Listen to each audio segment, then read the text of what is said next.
പാട്ടിനെ കുറിച്ച് എന്താണ് ഇപ്പൊ പുതിയ മോണലോവ? ഞാൻ എന്റെ കാമുകിക്ക് വേണ്ടി, ഞാൻ പ്രേമത്തിലാണല്ലോ, അപ്പൊ എനിക്ക് ഇപ്പോഴാണ് പ്രേമൊക്കെ ഉണ്ടാവുന്നത്. അപ്പൊ ഞാൻ എന്റെ കാമുകിക്ക് വേണ്ടി എഴുതിയൊരു പാട്ടാണ്. അത്ര തന്നെ. എന്റെ കാമുകിനെ മോണലോവ പോലെയുള്ള ഒരു അഗ്നിപർവ്വതമായിട്ട് എഴുതിയേക്കണാണ് അത് പാട്ട്. അത്ര തന്നെ. എന്റെ കാമുകിക്ക് കൊടുക്കുന്ന ഒരു ഗിഫ്റ്റ് മാത്രമാണ് അത്. അതാണ് മോണലോവ. പിന്നെ വിപ്ലവ പാട്ടുകൾ ഇനിയും വരും, പ്രേമ പാട്ടുകളും ഉണ്ടാവാൻ ഇടയിൽ. എല്ലാരും പാട്ട് കേൾക്കുക. ഇന്നലെ പറഞ്ഞിരുന്നല്ലോ ലഹരി ഉപയോഗം തെറ്റാണെന്നുള്ളത്. അപ്പൊ അത് തിരുത്താൻ തീരുമാനിച്ചിട്ടുണ്ടോ? ഞാൻ മദ്യപിക്കുകയും പുകവലിക്കുകയും ഒക്കെ ചെയ്യുന്ന ആളാണ്.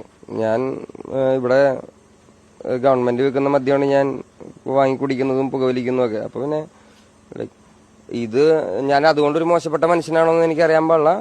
ആ സാധനം ഞാൻ കള്ളുകുടിക്കുകയും വലിക്കുകയൊക്കെ ചെയ്യുന്ന കാരണം എന്നെ കാണുന്ന കൊച്ചുമക്കളൊക്കെ ഇൻഫ്ലുവൻസ്ഡ് ആവുന്നുണ്ട്.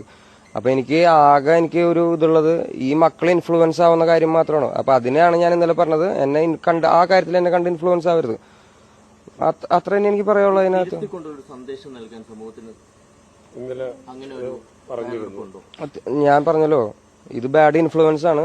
എന്നെ കണ്ട് ഇതാരും പഠിക്കരുത്. ഞാൻ പരമാവധി ശ്രമിക്കും എന്നെ തിരുത്താൻ. കള്ളുകൂടിയും പുകവലിയൊക്കെ നിർത്താൻ ഞാൻ ശ്രമിക്കട്ടെ. ഞാൻ ആ കാര്യം കൊണ്ട് ഞാൻ മോശപ്പെട്ട മനുഷ്യനാണോ എന്നുള്ളതൊക്കെ തീരുമാനിക്കേണ്ടത് നിങ്ങളാണ്, പൊതുസമൂഹമാണ്. കള്ളുകുടിക്കും പുകവലിക്കും കാരണം കൊണ്ട്.